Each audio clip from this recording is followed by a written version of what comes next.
Afternoon, everyone. Merry Christmas Eve. Happy Saturday. Today is a great day for everyone. I hope everyone has a great day enjoying time with their family, friends, or whatever you guys are doing. Just enjoy, cherish every moment during the Christmas holidays. And we are live on the NR Hour Sports Show. This is Nitya Ramachandra, episode 1061. Back with another guest here. And fans, please tune in.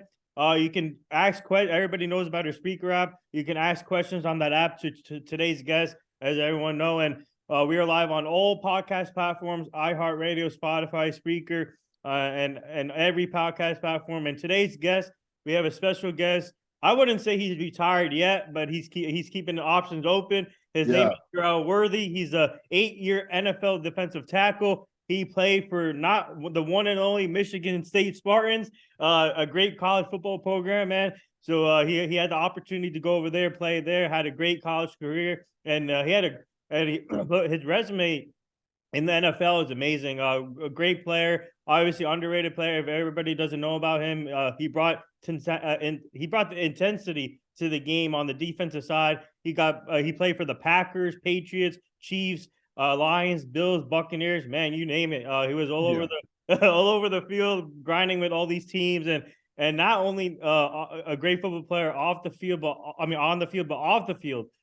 He's a CEO. Everyone go check out this company. It's called Metro Football. They do a great job for the youth, helping out the youth and making these kids do better at their job and staying off the video games or staying out of trouble, staying active, man, making sure these kids have a good life. And go check out that company. And man, Jerel Worthy, thanks for joining the show. And I just read your resume, and fans, please tune in. This is going to be a good one. How are you and your family doing? And we finally made this happen. Man, I'm doing well. We're doing well this morning. My kids are very excited, man. You know, it's Christmas Eve. Everybody's ready to open up the presents. It's a very exciting time around the house. I know that everybody's going through it right now when it comes to the winter and the weather right now across America. So we're having an opportunity to really impact everybody, love on everybody, cuddle around the fire now. Everybody's using their fireplace, I would say right now. That's so funny. it's really cool, man. I mean, we're down here in Georgia. We're based out of Atlanta, Georgia right now. I've been up in the north.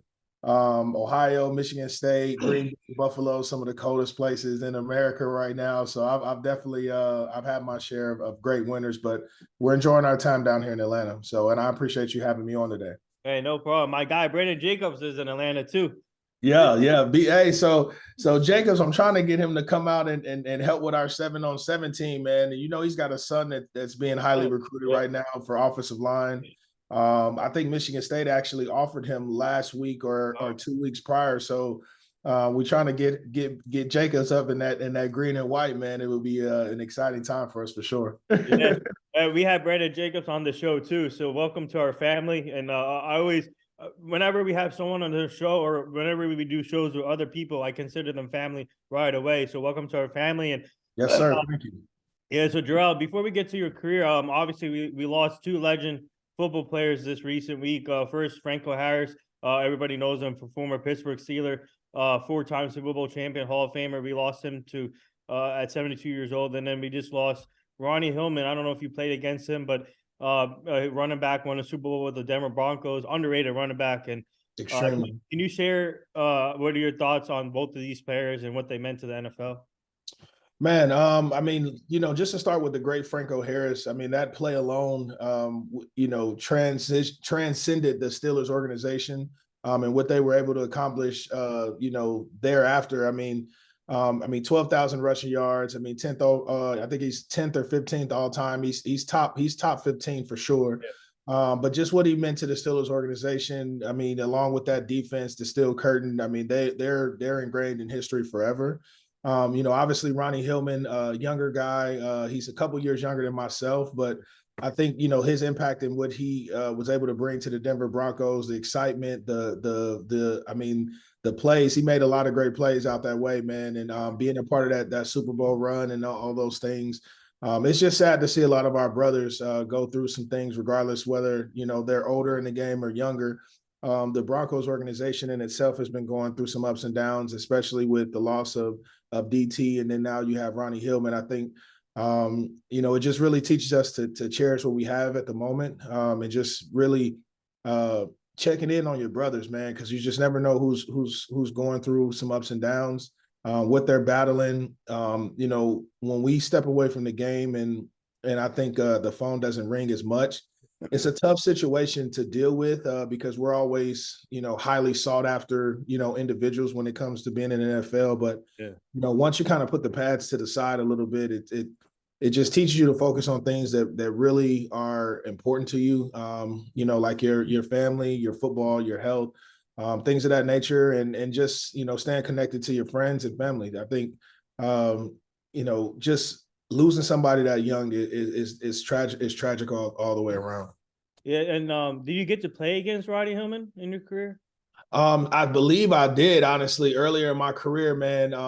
He was a little bit down on the depth charts when we first had an opportunity to meet, but his impact shortly thereafter for that organization and what they were able to accomplish, is just nothing short of amazing, man. Like, it's he was in the bunch with what, No Sean and those guys. I know there's a lot of guys that were in that Denver Broncos running back room, and obviously everybody thinks of Terrell Davis when you talk about the Denver Broncos and that running back class, but or not that class, but the room. But when you talk about what TD was able to do for future generations, you got guys like No Sean, you got guys like Ronnie Hillman and what they were able to bring to the table. Everybody wants to be great like those, like TD and Emmitt Smith, and so you could tell the way they played, man. They play with a lot of high intensity, a lot of high energy. And it's just sad that he's going to be missed, man. I mean, it's extremely sad. 31 years old. Yeah. Nobody should definitely have to deal with those types of issues medically, and just our prayers go out to his friends and his family. Our prayers and still go out to the family of DT, as well as going out to Franco Harris, man. I mean, anybody that's played this game, we definitely consider each other family. Yeah, so thank you for sharing your thoughts. Obviously, to our fans, is a tough situation, and I think they're going to retire his jersey today. And he against the Ravens, he was supposed to be in attendance today, actually. Yeah. Fortunately, unexpected thing. But thank you for sharing your thoughts. And now Sure. getting to your career, this is interesting. You were born in Ohio, Dayton, Yeah. Ohio, and you went to Michigan State, but the rivalry between Ohio State and Michigan State. So tell us about your recruitment process, because the Ohio State have interest in you, and what was the dynamic like being from Ohio and going to Michigan State?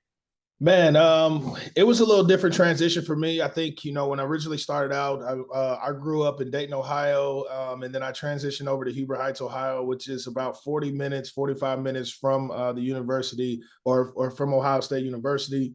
So obviously growing up, I think everybody wanted to be a part of, the Buckeye Nation and things of that nature. If you're growing up in it, just like how I'm down in Georgia, a lot of kids love going to Athens and being a part of their in-state school. But, I think what stood out to me was Coach Mark D'Antonio and the way that he recruited me, which was extremely different than every other coach that I came across. He's known for being this Italian mafia guy, got the black leather jacket and things like that.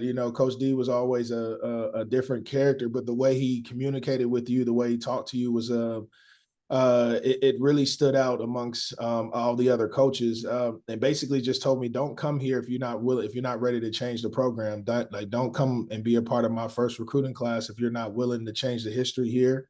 And for a kid at 17, 18 years old, like, to think about changing history at a program and being a part of something great, it really didn't resonate at that time, but it made like the hair on the back of my neck stand up, like, hey, this could be something that ultimately leads to something great, man. And after I tore my ACL my senior year, and what it was, what he did for me, standing by my side, having given me an opportunity to get medical treatment, and just let me know that he wasn't giving up on me, it turned out to be something that was a match made in heaven. And, I thank him every day for that. I send him a text every single year, just letting him know like how much I appreciate him and the guys that we had around us. Narduzzi, who's the head coach at Pitt now, he was my defensive coordinator. You've got Coach Gill, who had, coach Hall of Fame defensive lineman in the NFL and things like that. So the family that I had that I was brought into was something that I really needed, man, and it allowed me to grow and be my very best self. Yeah, so we are live with NFL defensive tackle Jerel Worthy, who played for Michigan State. We have a fan question for you that just popped into our app. No One of problem. one of our fans wants to know what advice who is that one person that you looked up to, or who was they want to know who was your like that number one role model you had in your life while working on your craft. They want to know. Man, let's see. One of the coolest guys that I was able to keep a close relationship with. He's now the head coach of Notre Dame, but that was Marcus Freeman. So Marcus Freeman was from Heber Heights, Wayne, like myself. He graduated a few years before me. He went to Ohio State. I was a real big fan of his, especially coming from our high school. And when I started to go through my recruiting process, and also when I started to have some success in college, he was just one of the guys that I was always able to reach out to and text and ask questions. And, you can see now the impact that he has on a younger generation, that he was just ahead of his time when it comes to, just wisdom and advice. And, he took a lot of the lessons that I would say he learned from Coach Tressel and, their success up there at Ohio State. And he was willing to share that with me, a kid that really come from nothing and just, he didn't owe me anything, but he showed me so much love. And I think, Marcus Freeman is probably one of the most underrated motivators, mentors that you can definitely have. Second place, I would probably say Coach Harlan Barnett. He's the defensive back coach up at Michigan State. Had an opportunity to play in NFL for a while, played 9 years, was with the Browns, with several teams, but it was really the simple fact he was an Ohio guy. He knew how to speak my language, knew how to talk, knew how to motivate me and keep me on track. So I would say those two guys right there would really stand out among the rest. Well, Marcus Freeman, he's doing a great job at Notre Dame, and I was happy that they stayed in person and hired Marcus Freeman because he deserves the job. And now he's proving people wrong right now, turning around this Notre Dame program. And before you know it, I feel like he's going to have them back at the top pretty soon here. And what a great two role models to have in your life too. And so I want to ask you to tell our fans, what was Michigan State like, and being part of the atmosphere? And obviously they have a great fan base. And what was Mark D'Antonio like as a head coach? Man, he was an interesting guy. Like I said, he's a real, he's a real family oriented guy. He's all about the family. I think that's one of the things that really stood out. Everybody loved to play for him because he was extremely hard when it comes to playing for your family, playing for the team, representing where you come from, and just playing for the guy next to you. I think when we first got to Michigan State, I mean, you got myself, Greg Jones, you've got Johnny Adams. There's other guys in my class that were really, really good players that went on to have some really nice careers. Brandon Trawick. There's guys that have done a lot of great things. But the biggest thing that he taught us was about family. Fighting for the guy next to you, and and really seeing this, really seeing everything through. I think when we first got to Michigan State, our first year we were 7-5. We were kind of a little bit above 500. It was our first bowl game appearance in quite some time. But he instilled in us that really wasn't the benchmark. I know Michigan State hadn't went to a bowl game in probably like 8 or 9 years prior to that. And so just making it to like the Capital One Bowl and things like that was very, exciting for everybody. But he put it in our mind that we wanted to have something bigger and better. And, we were able to build on that 7-5 year, come back the next year, won the Big Ten, come back the next year, playing for another Big Ten championship. And then, ultimately have an opportunity to, in the end, win a Rose Bowl. And I think that was at the end of the day, it just shows the growth of our program. It shows the leadership in Coach D and what he was able to accomplish, and just putting the right guys around us. Like I said, man, we had some really talented coaches. They brought some really unique perspectives, and they were able to just help young men become real men. And we grew up really fast under Coach D'Antoni, and so I could definitely tell you that. Yeah, just to feed off from that, obviously Michigan State has a rich history, not only football but basketball and all sports. And if you look at basketball, Tom Izzo's still going at it as a head coach there. And so, what's it like being part of that rich history forever and seeing obviously Mark D'Antonio having a long career there, and now Tom Izzo, and now you see Mel Tucker taking over the Michigan State football program. And but what's that like for you just to be part of that history forever now? Man, it's really cool because Michigan State has some Hall of Famers in so many different categories, from basketball, football. I mean, we got UFC fighters that were from our neck of the woods. I mean, you got Aerial Powers now, WNBA champion. So I mean, for us, like, we've had success in so many different areas. I think the biggest thing about Michigan State is that family-oriented atmosphere. When you really think about it, Coach Izzo really loves football. So a lot of his tactics, a lot of his training with the physicality, or a lot of the training for to increase your physicality in basketball comes from the gridiron. The pop-up bags, the dummies that you see at football practice, you'll go over to the Breslin and you'll see that in their practice settings. Because at the end of the day, he realizes that Michigan State is a blue-collar culture, man. I mean, we fight for everything that we get.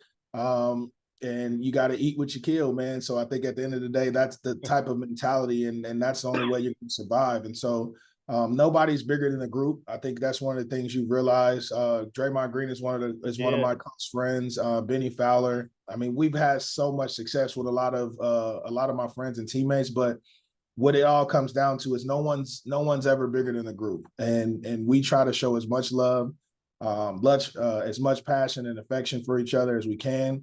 But we also jump on each other when we have a chance if we see somebody slacking, man, because that Spartan 300 type of ordeal, we're only as strong as our weakest link, and we don't have any weak links in the chain. That's the mantra up there at Michigan State, man. So they try to go out. We try to go out and prove that each and every week. And I'm excited to see where each program is headed in the future, man. So excited for Coach Izzo to be back with the program for a lifetime, man, because of, like I said before, Coach D'Antonio changed my life in so many ways, but there's so many stories of Coach Izzo doing the exact same thing from a basketball perspective, and those guys really revere him up there as well. Have you been on the Draymond Green podcast yet?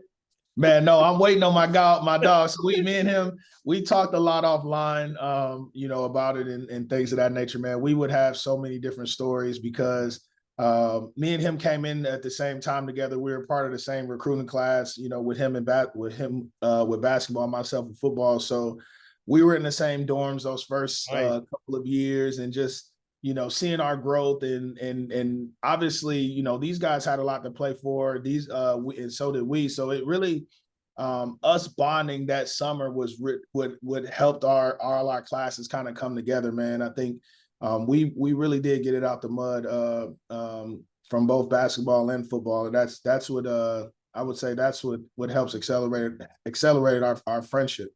Yeah, hopefully after the season we can get him on here. Man, that'd be great, man. He's got a lot to say. As you can see, man, he's got a lot to say, man. But he's also learned a lot, and being around a lot of guys. Mateen Cleaves. You got guys that have just been through a lot of experiences, a lot that have a lot of wisdom. Mo Peterson. I mean, Zach Randolph. From my perspective, Kevin Vickerson. You got Plax. So we've had guys like my when I was a young buck, man, coming in to get my scholarship, man, at Michigan State. I ran into Plax in the elevator, and I don't even know if he remembers this time at all, but like it blew my mind because this guy's coming off a Super Bowl, and for me to just be, standing right next to one of the greatest receivers in Michigan State history, one of the greatest receivers in NFL history, like it was really surreal, and it just kind of I don't know. It really opened my eyes to the possibilities of where my career can go. Wow. And I just wanted that for myself, man. And I think it ended up working out the right way.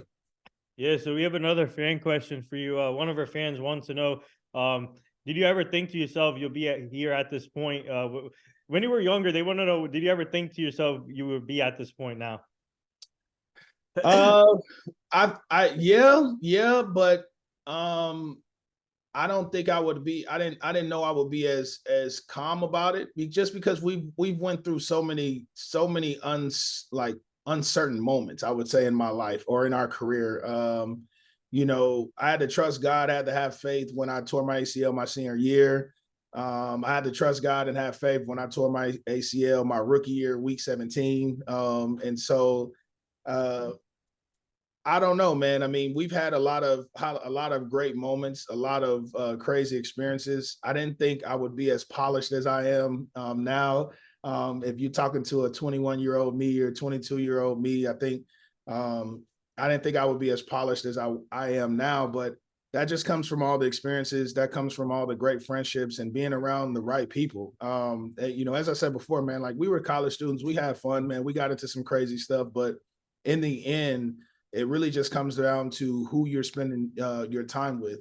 If you're grinding with guys that see a future for you and your and them, those are the type of people that you want to be around. I think ones that are going to help bring you along, help in as far as keep you on track, and just give you something to fight for. Like that's really the types of people that you want in your corner, and in the foxhole. So for us, I was blessed to have, Draymond around. I was blessed Yeah. to be friends with Brandon Graham down in Michigan, and we're always competing from a D-line perspective and accolades. I was blessed to have guys like Benny Fowler around as well.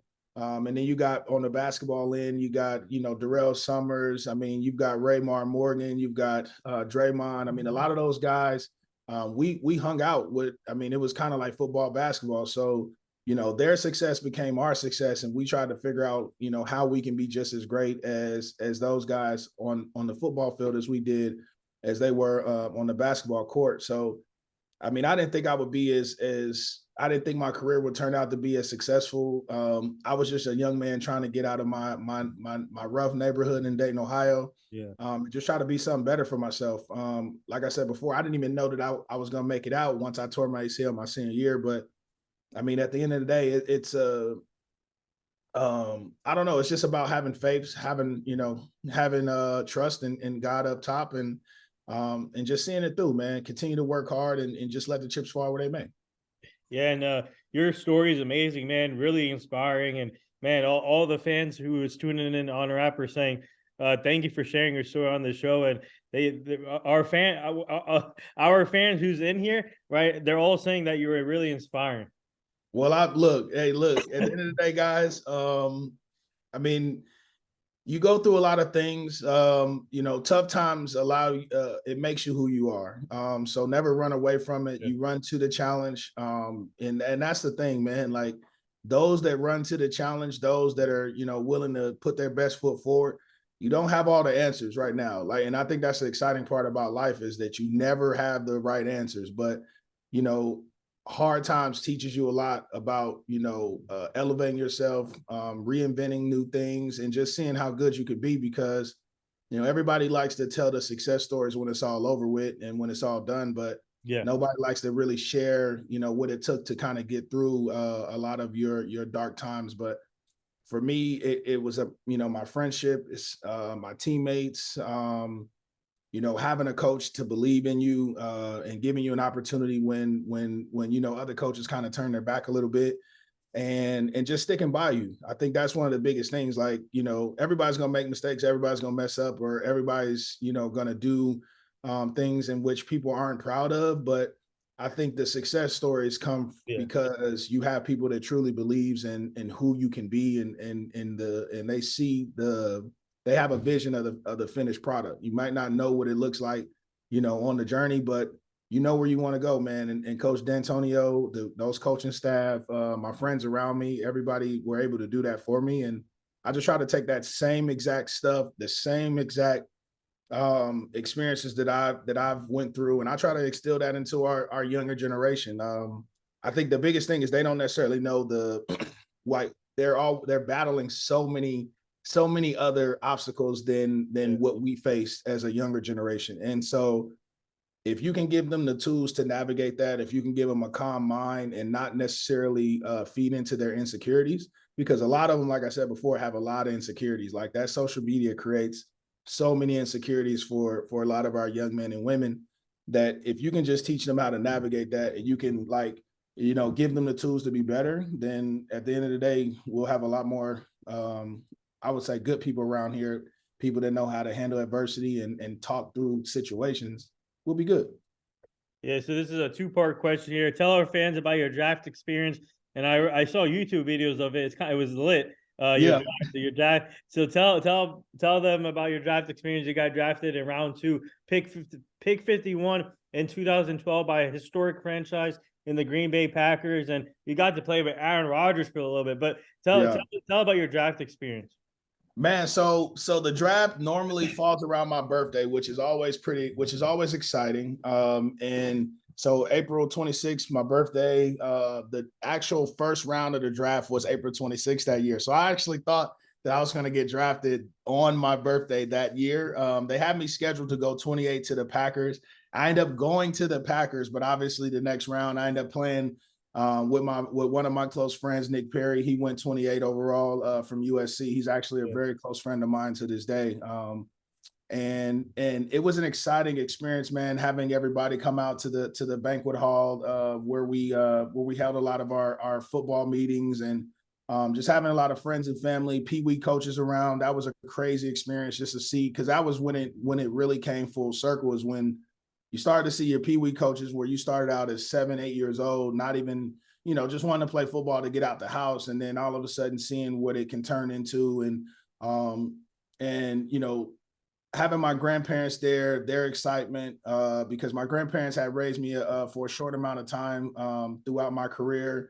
And they actually made a sacrifice to move to a different county to give me an opportunity to play football. So everything kind of came full circle during that draft night experience. And it really let me know, like, you know, it takes a village in order for anyone to be successful. It comes from a lot of different factors and variables that kind of contributed to my success. But, you know, I had an opportunity to I rented out a couple of Range Rovers. I had some deals with some car dealerships in the area. Nice.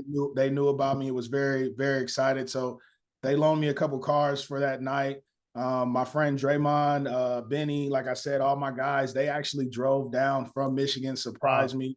So it was a crazy experience, man, to say the least, have everything up on the big screen. And then when my name finally was called and was able to come across that board, man, I don't know, man. I felt so surreal. And I actually, I was more excited for the people around me, just because, you know, they were the ones that kind of helped me get to this point. Like, you know, when I was giving up during extra training, my uncle would be like, "Hey, man, just see it through. Like, you know, find a way to see where you want to go. Like, still have that goal. We got to keep working, keep battling." And I mean, to be honest with you, as a young kid, I used to get upset. And my uncle would be like, "Hey, man, where you going?" I'm like, "I'm going home. I'm going to hang out." He said, "Nah, we got more work to do."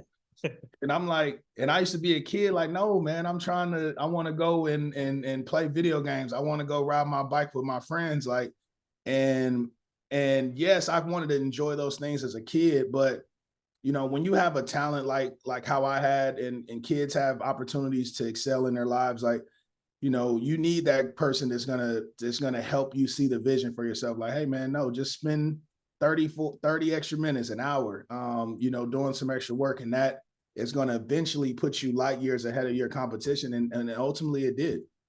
Wow. Yeah. So whenever Draymond Green is somewhere, it's a party. So. Oh yeah, that's my.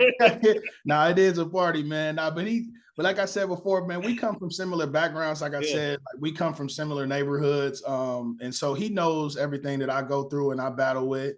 You know, his mom is similar to my mom. I love her just like she's my mom. And so it's always a real cool vibe when I get around Draymond, just because, you know, as much success as we're having on and off the field, man, it's just all about that family vibe and sitting and barbecuing. That was one of the things that we really did a lot throughout our college career. And we still try to do that as to this day, man. So I'm trying to get out there to a couple Warriors games in January. I missed some Warriors games this past month. I was actually supposed to be out there to link with him this past month, but looking forward to it in 2023 and have an opportunity to bring home another trophy, man. Just to see what he's able to accomplish has been. I've never like, you know, we're really good friends with Joe Dumars. That was one of our mentors around the way. Jordan Dumars is our friend, Oh, wow. which is Joe's son, and so we always had an opportunity to get that real mentorship, somebody who's actually been through the fire and actually won a couple of championships. Mhm. And so that rubbed off on us as well. But it was really the times where we just had a chance to chill, barbecue, Wow. talk about life, Mm. family.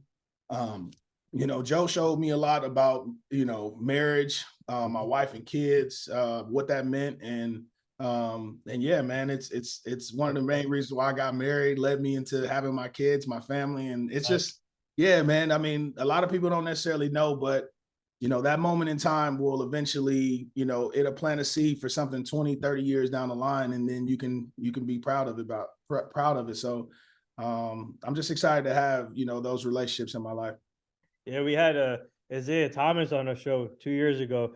Yeah. Joe Dumars, former teammate, and it was an honor talking to Isaiah Thomas. And he's told a lot of stories about the Bad Boy Pistons on our show, and it's amazing what they did back in the day with that team, with those teams. And it's a great thing to like share. I mean, obviously building relationship is key in this industry, and it's a big thing for you guys. And we have an interesting question for you from one of our fans. They want to know about was it easy for you adjusting to the weather, because Michigan is usually cold too with the weather, but they want to know, how was it easy for you adjusting from there to go to Green Bay, because Green Bay gets really cold? Well, so the difference with like Michigan, like playing at Michigan State and then playing up at Green Bay. So Michigan State, you're going to get a lot of snow. That's one of the things. It's like that lake effect. You're close, so you're going to get a lot of snow.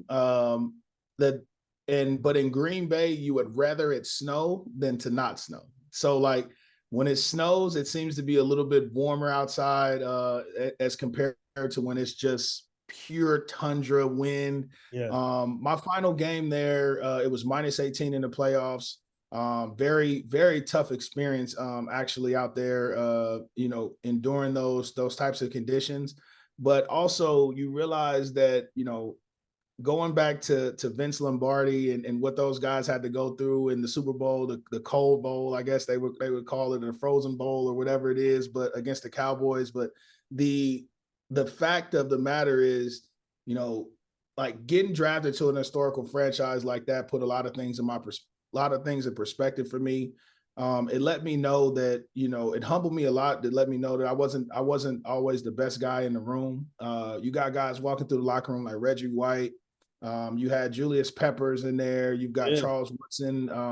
You know, interesting story. Me and Charles, he went to Michigan. I'm Michigan State, but we're both from Ohio, so he knew about me. And playing with those guys out there on Sundays was a crazy experience. Being in a huddle with him, AJ Hawk, and Clay. Yeah.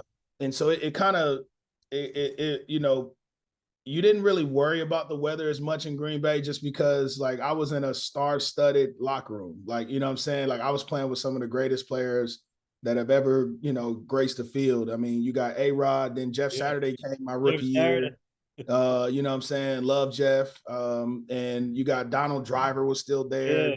Things like, you know, so these are guys that, you know, have really set the tone at their positions. And that was so exciting for me. So it didn't matter what the temperature was out there when I played in Green Bay. And then when I got to Buffalo and I go back to all that lake effect snow, that was crazy. But the energy that Buffalo brings, the college atmosphere Yeah. that it's like, you guys see everything on TV. It is as advertised. Like it is the same way as advertised in person. And you use that to your advantage. Like that's one of the things about Green Bay, Buffalo. We use Yeah. those cold weather atmospheres to our advantage, because it takes a real man to go out there and play and get through that. And obviously you realize in order to win a championship, you got to go through some cold weather to do it. So the difference between Michigan State and Green Bay was really more so the amount of snow that you got.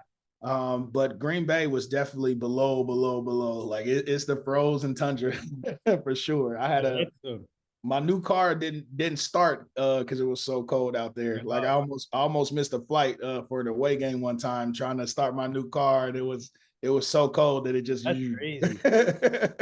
Wow. I mean, that's a great question from one of our fans, getting more perspective on the weather situation. And that's a crazy thing. And they Yeah. need to have I'm surprised they made you drive yourself. They need like escorts for you guys to get to the games. Hey, so funny story. They have a guy out in Green Bay when it gets certain like really cold. He actually makes money off the NFL players and the staff and everybody. Like, so if we have an away game, you drive into the airport, you got to park your car, you fly out for the game or whatever. But obviously, you realize it's bitter cold temperatures, and so like there's actually a guy on staff that will start your car, start and keep everything running. So when you land on the flight and you come back from that away game, that like your car's already warmed up, is ready to go, and like we actually paid a guy for that because it got so cold that you needed to make sure that your windows were defrost, and like he would come and have our windshield wipers off the car so it doesn't get frozen. And I mean, it was just so many different things you would have to think about, but yeah, that's what you have to go through up there in that frozen tundra, man. It's a different atmosphere for sure. Yeah, so I want to talk to you about. Tell our fans you played for Detroit Lions back in 2015. So what was it Yeah. like going back to that area where you started, where you played your college football career at Michigan State, and going back there, seeing old people, old familiar faces, and what was that like for you just to be back there when you played with the Lions? That was really cool. Because it was in some neighborhoods that I was already familiar with, and I got a lot of support from a lot of people in the community. I think being under Coach Caldwell was very exciting for me too because he falls off that Tony Dungy tree. It was more mentorship than it was coaching, and that ultimately led into guys actually going out there and being their very best self. Um, as I said before, man, I've been blessed to be around so many great characters, so many great people. So Calvin Johnson was right next to my locker. Like we actually were locker mates. So that was like a crazy experience within Hall of itself. Famer. Yeah, man, like just look, but just it's crazy just seeing him in person and then seeing what he does in practice and how he was so smooth. And then you realize, it's a reason why we couldn't cover him. Like we would put 2-3 guys on him when I was with the Packers, and I was sitting there like, I mean, he's just a God-given talent, like once in a generation talent. I mean, for you to be that size and actually move and catch the ball with so much grace. So, you know, Detroit was a great experience for me. I actually wish I could have stayed around a little bit longer. I know there wasn't a franchise that wins as much, but the type of support I had there, the type of teammates I had there, they just really need the proper guidance. I think they have that right now with their new coach. They've been on a hot streak as of lately, and so when you have that when they find a way to get into the playoffs and they find a way to make it a repetitious thing for that organization, I think it's only going to help football. If the Detroit Lions are doing well, if those smaller organizations like that are doing well, it's only going to help and increase the notoriety for football in itself. And are you surprised that Jim Caldwell is not back in the league yet? Because I feel like he deserves every opportunity. He's a heck of a coach, and I'm surprised no one gave him another chance yet. And I'm hoping he gets one pretty soon here. Are you surprised about that? And also, how weird was it playing against your former team, the Packers? Yeah. So okay. So first question, I definitely think Coach Caldwell needs another opportunity. Like I said before, it goes so beyond football with Coach Caldwell. He wants to know about your family. He wants to know about how you're doing as a person. Is there anything the organization can do to help you be the very best person, very best version of yourself? And he allowed us just to be men. I think, his door was always open for us to come and have those conversations. We touched on, many tough moments and tough topics to talk about. I mean, he gave me a lot of guidance, being a high draft pick and then having to go a couple different places because of some injuries. And, he gave me a lot of confidence that I can come back and be my very best self. He talked about, Hey man, I watched you a lot in college. I knew who you were as a person. I knew what type of family you come from, and what you can bring to our team. And so, that's why I asked for you guys. That's why I asked for them to sign you and for you to be here and for this opportunity.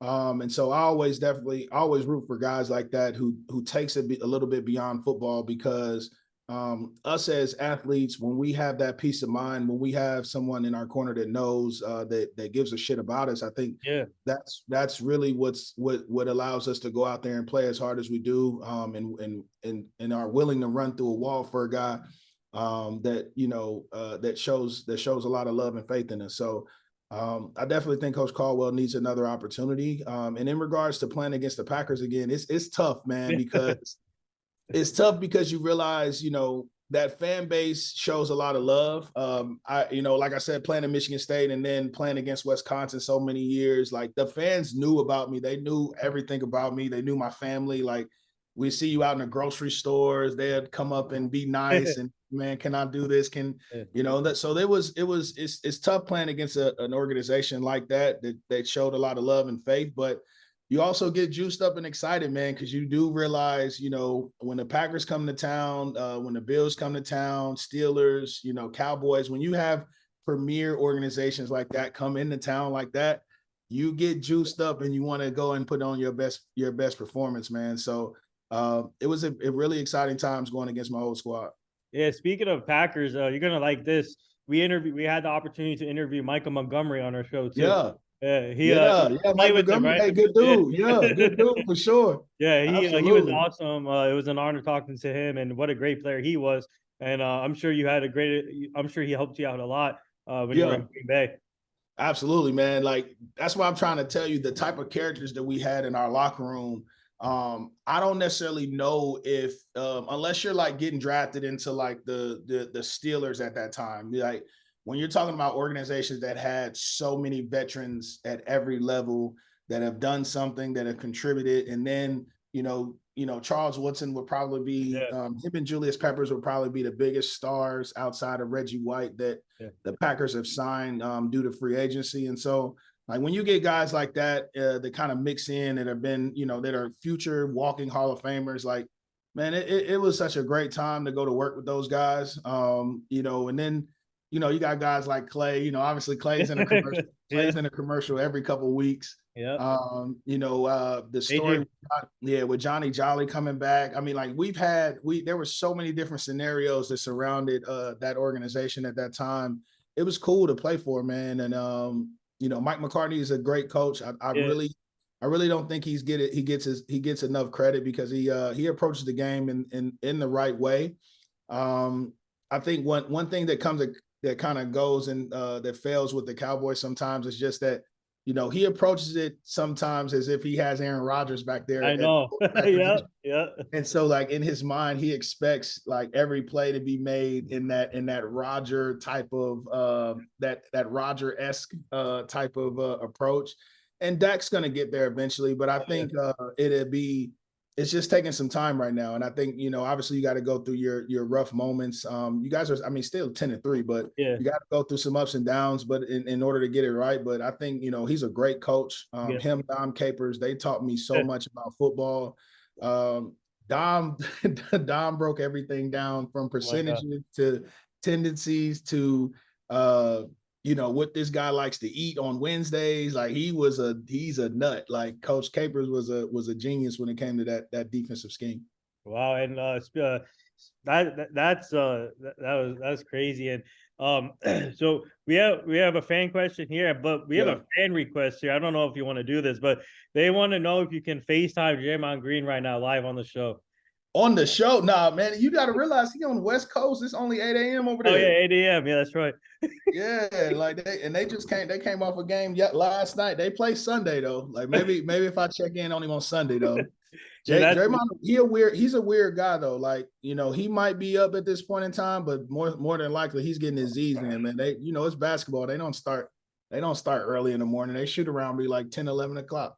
And just to let you know, that was one of our fan requests. So yeah. Nah, man. Hey, give me some time during the week, man. But it's Christmas Eve, man. It might be a tough stretch for me. Yeah. So, and then one of our fans wants to know, what was it like learning from Coach Bill Belichick for a short time period? Dude, crazy mindset.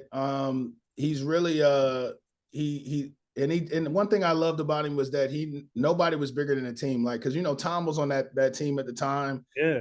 And we were on the verge of winning another championship, and it just was it was crazy to see just the way he kept everybody accountable, held everybody accountable, and it just really blew my mind, man. But he was a genius, man. He doesn't talk like how he does to the media.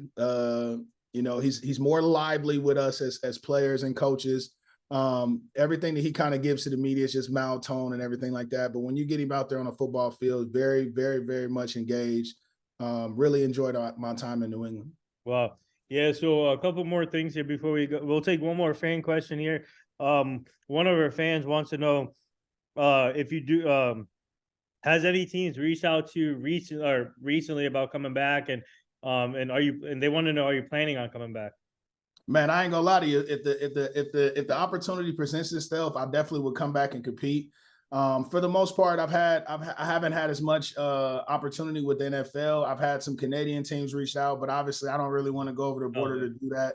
If I don't have an opportunity to go compete physically, right now I work for an engineering company that actually constructs pro and collegiate stadiums. So I'm kind of involved in the NFL actively at this moment now.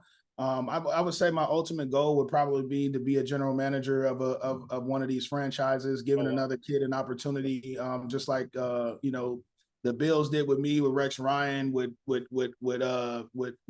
guys out of Coach McCartney out with the Pack, Coach Caldwell with the Lions, Belichick with the Pats. I think at the end of the day, I want to be one of those guys that offer a kid an opportunity to be his very best self, and I think that's something that I look forward to, and hopefully could be a dream to accomplish one day. Yeah, so tell our fans about Metro Football because, like I said, fantastic program. I've been following this for a while. We constantly reach out to each other to see how we're doing, and they see Metro sees our stuff, and they're going to be excited for this one too. But can you talk about what's it like sharing your football experience and being with and then building those relationships as a player, and then learning from great players, great coaches, and then sharing those to your kids, to the youth, and then to see and then tell them that if I can do it, they can do it. Well, it's a crazy experience, like I said before, just because information is getting shared a lot different nowadays, and so like if a kid doesn't see you on the screen or something that's recently in his feed, he doesn't necessarily take it as being a fact. And I think that's one of the things that we try to do our very best at Metro 7, because all of our coaches have either played in collegiate football or professional football. So we've all had experiences. And so we just really try to do our very best at sharing those experiences, at giving kids different options for themselves, and letting kids know that it's not always necessarily about going to a Power 5 school. It's really more so about being a very good football player and can help a team win. That's one of the things that coaches, GMs, scouts are always looking for. Like, hey, you might not be the very best at your position, although that's great. You want to have all the 4 and 5 stars that you want. But for me as a coach, I want to see, can your skill set add value to my football team? Can your skill set add value to my locker room? Are you a guy that's traveling alone? Or are you a guy that's going to be able to bring somebody with you? And I think that's what we try to instill in our players at the moment. Like, yes, you could be the man on the team, but how are you impacting the guy next to you? Like, if you're balling, but the teammate next to you is trash, and you guys are in the same room, like, how come you're having success and this guy isn't? You know what I'm saying? Like, that could come down to coaching. That could come down to like a personal relationship with that player. And it also could come down to relationship he has with his own teammates. And so at the end of the day, if you have guys that are bringing other kids along, if you have guys that are being their very best self and can impact a team in order to win, those are the guys that I want on my football team, and those are the guys that we try to coach with Metro 7, because we realize that it's not about always being the star athlete. It's about, can you help this team win? Can you help us win? And can your skill set transfer to the next level? Wow. And speaking of so Can you talk about what athletes are you, or some of your teammates, or who you trying to get involved with you guys for Metro? Man, let's see. So Jermichael Finley's one of my old guys. I've talked to his son. He's a really good, his son is a really good athlete at the moment. He was on the show also. Yeah, man. Like I'm trying to recruit his kid really badly right now. Let's see who we've had a conversation with. Javon Ringer used to play for the Tennessee Titans. We've talked to him and a couple of his colleagues as well. Let's see, BJ Cunningham, who's all-time leading receptions leader at Michigan State, played in Canada for quite some time, had a great career. I'm trying to get him actively involved at the moment. Let's see. I mean, we've got several other guys. I know Jarius Wynn is a contributor to our program. His son is a 12U phenom at quarterback right now, so we're trying to recruit his son as well. But these are guys that have had great opportunities in the league, great careers, and bring a different perspective. So I mean, we've got a great list of guys. I know I mentioned Brandon Jacobs earlier. Yeah. So we try to get these guys actively involved. I've talked to Plex about it as well because we have a New York, New Jersey squad as well, and I know Plex is out there in New Jersey, and so can really impact what we're doing here. Jonas Gray with the New England that won the Super Bowl with the New England Patriots, and actually is a close friend of mine. We're talking about bringing him in as well in the Boston, Massachusetts location, and so we're trying to do is have as many guys that have impacted the game in the right way, bringing those guys into our program and really trying to just share light and share their experiences with other players. Hey, let us know if you guys need help. Maybe we can help you guys out too from Jersey area, and we can partner up. Yeah, we got to, man. I think it will be phenomenal. And then, Yeah. Obviously, if we have some of our players come by and maybe, shed some light on their experiences and things like that. We're working on advancing our YouTube platform as well with Metro 7. We had a few episodes that we produced last year during the season, but we're going to try to do our very best to enhance that vision, enhance that experience for our viewers. And we just want everybody to start to know our players, know the situations they come from, and maybe there's a way that they can offer some support and encouragement along the way. All right, before we get to the last few things, we'll take one more fan question. Mm-hmm. One of our fans wants to know, what is it like being part of Double 12 history? Aaron Rodgers and Tom Brady. Oh man, it's crazy because like Aaron Rodgers is like Steph Curry, and then you got like Tom Brady's like Tim Duncan. Like they're both winners, right? But the way they win and the way they get it done is completely different. Tom is all about the fundamentals, the techniques, and then you have A-Rod, who's about the same, but the type of the ability he's able to display, the way he's able to deliver the football in different situations is kind of it's just kind of unique to football in itself. Tom is the one that's followed, the rules, the protocols, the procedures. He's practiced this shot, these opportunities in these situations millions of times. And so when he gets in those big game situations, it never fails for him. Now, and A-Rod, man, is, like I said, it's just a generational talent. Tom is the greatest winner of all time. I think Aaron Rodgers is the greatest passer of all time. And so that's really kind of how I break that down with TB12 and AR12. So them boys go hard. If you want to bring your family, they could come in there too. Oh no, my son, he was waving to me for a little bit. We got training a little bit. Okay. Yeah, we're trying to get him locked in, man. He's itching and trying to get out there with Metro. So nice. He's excited about this year too. All right, so the last two things, our team is part of this foundation. Hugh Jackson, you know him, a former NFL coach. Now he's coaching at Grambling State University, and we're trying to help him prevent human trafficking, making sure the community stays safe. So we'll send you the foundation so you can go check it out. Yeah, that'll be phenomenal, man. Hugh's done a great job down there at Grambling State as well. Doesn't get enough credit. I thought he did a phenomenal job with the Cincinnati Bengals as well. Cleveland Browns. Well, Cincinnati, he was the OC, but Cleveland, I thought he did a great job as well. But at the end of the day, I think he needs another opportunity. But he's right where he should be right now with Grambling State, man. Hopefully, he gets gets more recruits because that's a great college, great organization, ran by a great man. Yeah, and the last thing here, would you like to say anything to all the nurses, doctors, and all the essential workers right now? Man, so any of the essential workers, I wanted to make sure that you guys know that you are loved, respected. My brother is an essential worker as Oh, wow. well. My younger brother is also in the armed forces. So, Oh, wow. you know, anybody that's a first responder, anybody that's out there on the gridiron, on the front lines, gets a lot of love and support from me. And honestly, man, I've had so many experiences with nurses and doctors throughout, you know, my injuries and things like that nature. You guys have always been have a special place in my heart because you guys got me back to where I can go and be myself and giving me that confidence. And you guys are always out there saving lives as well. So cheers to you guys. Tip my hat off to you guys, and you know, I want you guys to continue to keep going. Hey, tell them we said thank you for their service also. Yeah, thank you for your service. Thank you for everything that you guys do, everything that you guys bring to the table on a daily basis. You guys are definitely the definition of hard work, the definition of consistency and perseverance. And also to your friends too. We thank your friends who's in the armed forces and who's an essential worker. So tell we will love to tell them thank you for their service too.